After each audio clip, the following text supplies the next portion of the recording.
Aqui por diante, vou fazer vídeos desenvolvendo pautas a respeito dos projetos, dos meus projetos, já que sou candidata a deputada federal. Eu acho importante, então, que vocês conheçam o meu perfil, se eleita, quais serão os projetos que vou desenvolver. Um dos que tenho em mente, e vou lutar por ele de forma muito contumaz, muito incoercível, é a questão da estatização do nosso setor estratégico, principalmente a estatização da Vale do Rio Doce. Por quê, gente? Vou explicar para vocês. É muito importante que um país tenha gestão do seu setor estratégico, que o Estado tenha gestão do seu setor estratégico para que possa ter uma boa inserção no cenário geopolítico. Já tenho falado para vocês que isso é importantíssimo e tem a ver, está intrinsecamente ligado com a questão do bem-estar social da população, a forma como o país se insere no cenário geopolítico. Um erro de leitura que eu vejo de alguns intelectuais, de alguns professores e da grande mídia, de forma proposital, obviamente, já que ela é monopolizada pelos Estados Unidos, principalmente, né, pelo Ocidente, pelas nações desenvolvidas do Ocidente, é que a grande guerra que existe no cenário geopolítico é uma guerra fria que existe entre essas 5 nações, principalmente entre os polos, né? Entre a coalizão China e Rússia contra os Estados Unidos e a Inglaterra, e aí fica a França também, porque são as 5 nações mais fortes do mundo, que tem aí direito de investir no seu setor militar de forma muito forte, desenvolve armas de destruição em massa e pode desenvolvê-las, tem direito a veto no Conselho de Segurança da ONU, são nações que têm prerrogativas na geopolítica. Então, a gente acha que essas 5 nações vivem em um clima iminente de guerra perene e que essa guerra vai acontecer e que a terceira guerra vai acontecer a qualquer momento. Na verdade, essas nações, elas disputam a liderança global, isso é verdade. A liderança econômica, principalmente China e Estados Unidos. Mas elas, embora êmulas, elas não são nações inimigas, porque uma precisa da outra. Uma não pode destruir a outra devido à sua economia interdependente. São parceiras comerciais, inclusive. Os Estados Unidos são o maior parceiro comercial da China e vice-versa. Essas nações têm interatividade comercial, econômica, política. Elas não vão entrar em guerra. A verdadeira guerra que existe é das nações desenvolvidas, industrializadas, extremamente industrializadas, tecnológicas, demandantes de recursos naturais, contra as nações que são ricas em recursos naturais, como o Brasil, por exemplo. Essas nações ricas em recursos naturais vivem constantemente de intervenções de nações estrangeiras, principalmente dos Estados Unidos, que são o país aí mais intervencionista da história. A América Latina, né, que está aí na zona de influência dos Estados Unidos, tem processos políticos históricos com a presença desse país. A nossa história, toda ela tem o dedo dos Estados Unidos. Recomendo que vocês leiam A Presença dos Estados Unidos no Brasil, de Moniz Bandeira, para ficar por dentro disso daí que estou dizendo.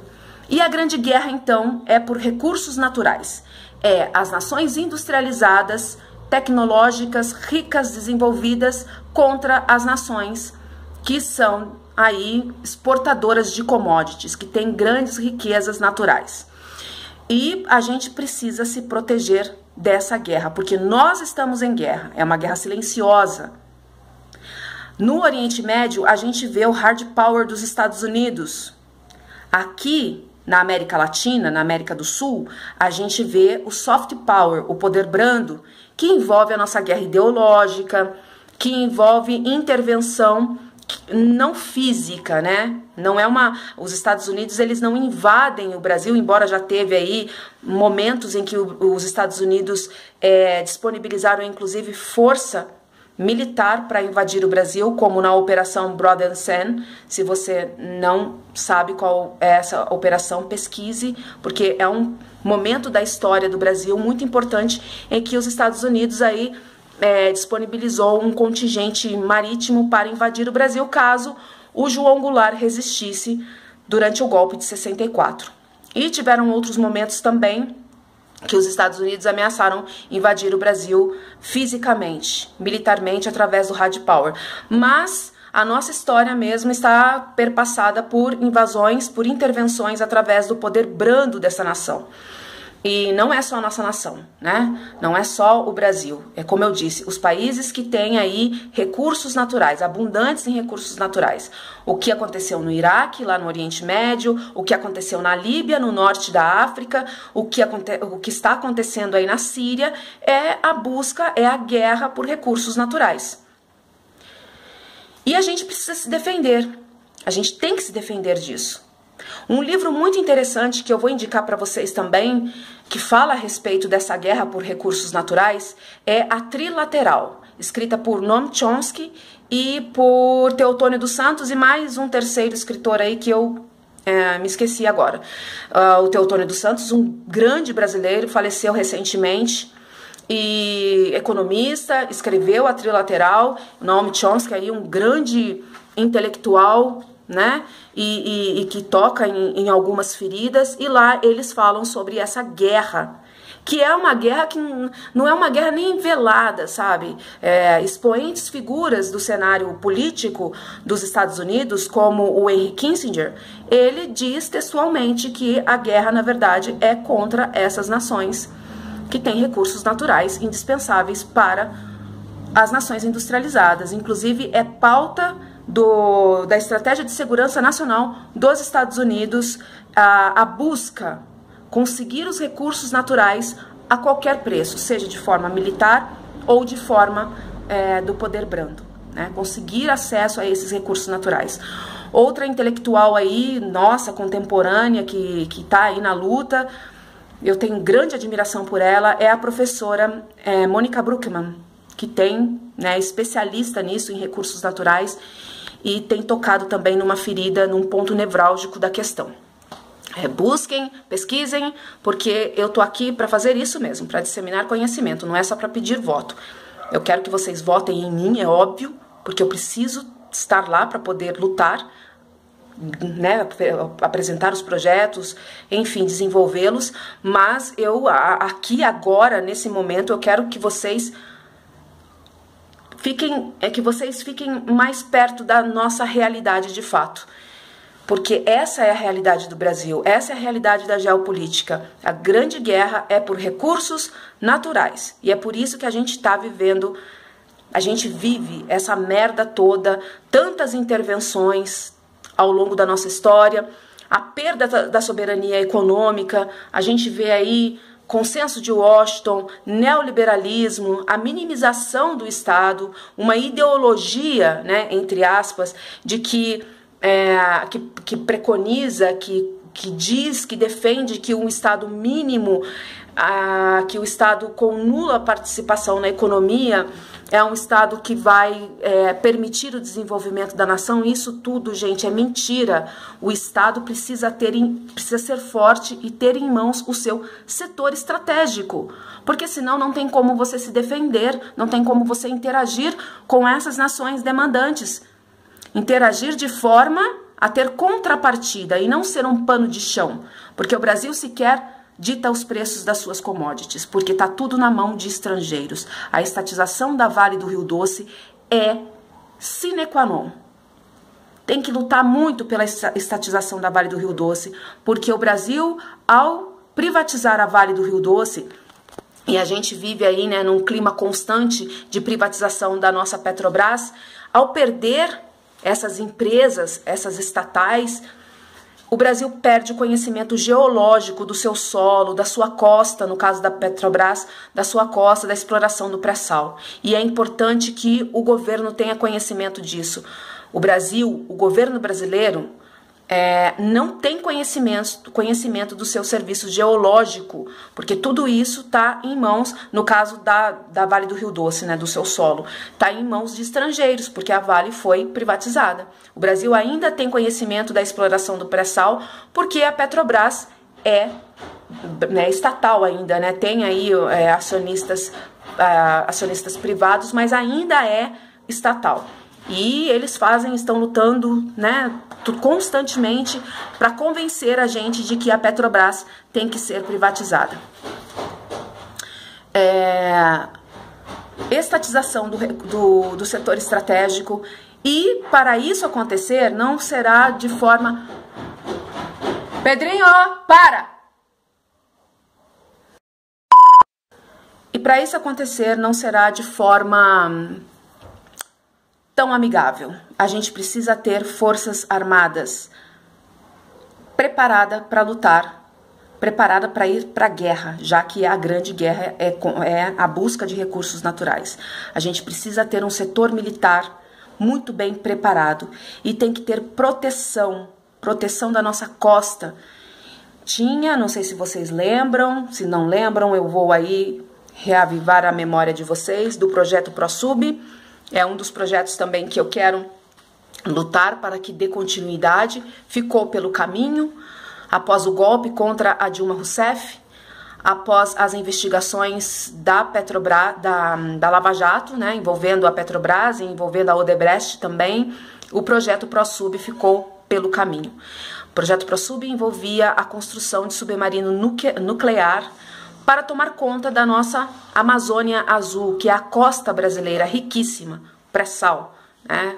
A gente sabe, quando foi descoberto o pré-sal, o que os Estados Unidos fizeram? Reativaram a quarta frota para poder fazer pressão no governo brasileiro. A gente sabe que os Estados Unidos são os grandes demandantes de petróleo. Eles precisam muito, eles têm uma busca incoercível por petróleo. O que acontece na Venezuela, o que acontece na Síria, o que acontece no Brasil envolve também o petróleo, mas principalmente essa busca por petróleo. E como nós estamos aí vivendo uma mudança de matriz energética, estamos no fim do ciclo da matriz energética nos combustíveis fósseis, do petróleo no caso, e vamos passar para o lítio, a gente também fica no olho do furacão. Por quê? Lítio, as grandes reservas de lítio estão na América do Sul, Bolívia, Chile e Argentina. E lítio, ele armazena, né? As baterias de lítio armazena a energia, mas essa energia vem do quê? Vem da água, principalmente. E nós temos aí, né, grandes reservas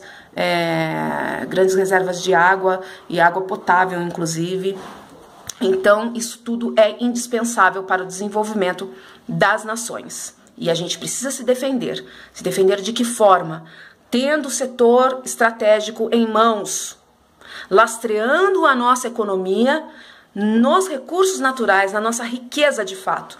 Por que o Brasil tem uma economia tão frágil? Porque o Brasil não tem, a economia brasileira não tem lastro nas suas riquezas, porque as suas riquezas estão em mãos dos estrangeiros. Enquanto nós tivermos uma burguesia, uma iniciativa privada, a elite da iniciativa privada entreguista, com esse pensamento entreguista, nós não podemos dividir com ela esses setores. Por isso, eu defendo que setor estratégico tem que ficar em mãos do Estado. O Estado, ele tem que ser nacional e não transnacional. O Estado, ele tem que ter compromisso com o país. E para isso acontecer, nós precisamos de submarino nuclear, nós precisamos de ter setor militar forte, investimento pesado, metas dentro da nossa economia para investir no setor militar, no exército, na aeronáutica, na marinha, enfim, a gente precisa investir, comprar equipamento e mais. Precisa ter bomba, gente. Soberania é para quem tem bomba. Esse discurso do Enéas foi visto como radical. Mas você acha que eles vão nos respeitar se nós não tivermos força militar e não tivermos bomba? Por que as 5 nações se respeitam entre si? Porque elas têm bomba. E a gente precisa pelo menos ameaçar, a gente precisa pelo menos estimular e fazer com que a população entenda que investir em setor militar, investir na compra de armamento está intrinsecamente ligado com a nossa segurança, com o nosso desenvolvimento, com o desenvolvimento da sociedade, com a soberania da sociedade, com a soberania popular. A soberania nacional, ela está intimamente ligada com a soberania popular. Uma coisa não pode uma coisa tem a ver com a outra, uma coisa está ligada à outra. Por isso que eu sempre digo para vocês, geopolítica é importantíssima, é sine qua non que a gente entenda e que a gente vote em políticos nacionalistas que entendam o desenrolar da geopolítica, as questões estratégicas desses países e as intervenções históricas que nós sofremos. A gente precisa de políticos que tenham essa consciência para chegar lá em Brasília e lutar de forma nacionalista, tá? Porque sem isso, eu já disse, eu corto meu dedo aqui na frente para vocês, se nós vamos conseguir algum tipo de desenvolvimento da sociedade, algum tipo de bem-estar social para os brasileiros. Nós não vamos conseguir nunca, porque isso está ligado com a questão da gente ser rico em recursos naturais, de ser grandes exportadores de commodities. E eles precisam muito das nossas commodities para manter o desenvolvimento, para manter o bem-estar social da sua população. Enquanto eles mantêm o bem-estar social da sua população, do seu povo, nós vivemos aqui o caos social, nós vivemos negligenciados, abandonados, violência exponencial, sem hospital, sem escolas, nossos filhos aí estupidificados e tudo isso que nós vemos aí, corrupção, a corrupção inclusive, corrupção está intimamente ligada com tudo isso, porque enquanto você tem políticos corruptos que não têm nenhum compromisso com o Brasil, eles continuam intervindo aqui e através de lobby, através de grandes intervenções, fomentando a corrupção, eles continuam aí usurpando o nosso país, roubando aquilo que é da gente, que é dos nossos filhos, que é do povo brasileiro, que deveria estar em nossas mãos, mas estão nas mãos dos estrangeiros. Votem em candidatos nacionalistas, ok? Eu sou Cibele Laura, candidata a deputada federal pelo Partido Pátria Livre por São Paulo 5407. E vou sim lutar para estatizar a Vale do Rio Doce. E vou lutar para a não privatização da Petrobras. E todo o setor estratégico tem que estar em mãos da gestão estatal. Tem que estar em mãos do Estado, para que a gente possa interagir com as nações demandantes industrializadas com contrapartida, com correspondência, com qui pro quo, certo? E não de forma subjugada. Aí nós somos os capachos dessas nações que roubam aquilo que é nosso. Chega disso, chega. O Brasil pode ser a maior potência mundial, porque a riqueza que tem, e se conseguir desenvolver também tecnologia, se a gente investir em educação, industrializar esse país, nós vamos ter um país também tecnológico. E aí ninguém segura o Brasil. Certo? É isso aí. Muito obrigada. Tchau, tchau.